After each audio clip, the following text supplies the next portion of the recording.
La spiritualité de Christ ne signifie pas qu'il se tenait loin des choses pratiques de la vie de tous les jours. Elle consistait bien plus en ce qu'il amenait les forces et les ressources célestes à produire leur effet sur les choses pratiques de la vie quotidienne. Vous pouvez laver des portes ou le linge ou le sol ou faire n'importe lequel de ces travaux de ménage ordinaires d'une façon spirituelle. Les gens s'imaginent que l'œuvre spirituelle et le travail ordinaire, faire le ménage par exemple, sont deux choses différentes.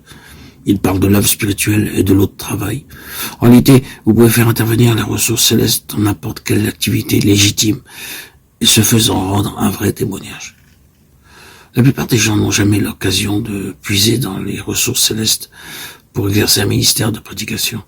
La plus grande partie de leur travail consiste en des actes de routine quotidienne. Bien souvent, ils se sentent parfaitement inaptes à ces travaux, mais ils sont tentés de penser que s'ils avaient quelques ministères spirituels à accomplir, s'ils avaient à tenir une réunion ou à parler à quelques âmes de questions spirituelles, alors ils pourraient faire appel au Seigneur pour de l'aide et celui-ci les assisterait efficacement. Par contre, pour des tâches triviales, routinières et ordinaires, une telle pensée est bien trop souvent totalement absente de l'esprit.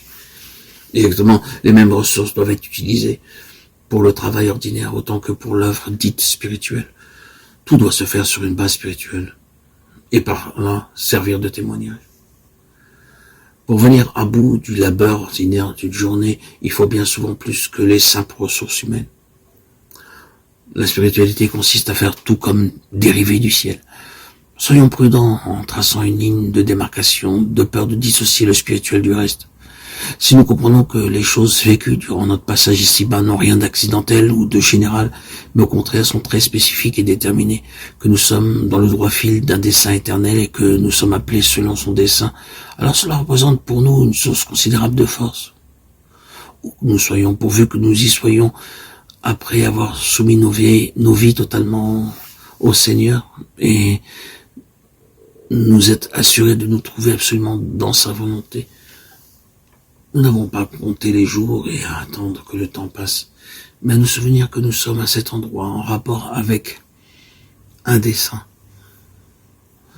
Bon nombre d'enfants de Dieu sont là à attendre, à compter les jours. Ils s'imaginent être dans une sorte de hiatus, dans un lieu où la véritable œuvre de Dieu n'a pas d'impact sur leur vie. C'est faux, totalement faux. Tournons le dos à de telles pensées. Cette mondanité est traîtresse. Il est possible que nous ne soyons pas encore entrés dans notre ultime vocation, mais nous y sommes de façon relative, dès à présent. Et nous n'y entrerons jamais pleinement à moins de mettre à profit toutes les possibilités que nous avons sous la main, maintenant même. Une telle situation est d'ordre préparatoire. Si le Seigneur venait à nous, disant « Vois-tu le temps actuel apparemment sans relief dans le caractère de l'œuvre est néanmoins prévu par moi pour te qualifier en vue d'une grande œuvre que j'ai en réserve, qui se déploiera au cours d'une année fixée d'avance, et au premier jour de cette année précise, tu t'engageras dans un vaste champ d'action. Nous mettrions aussitôt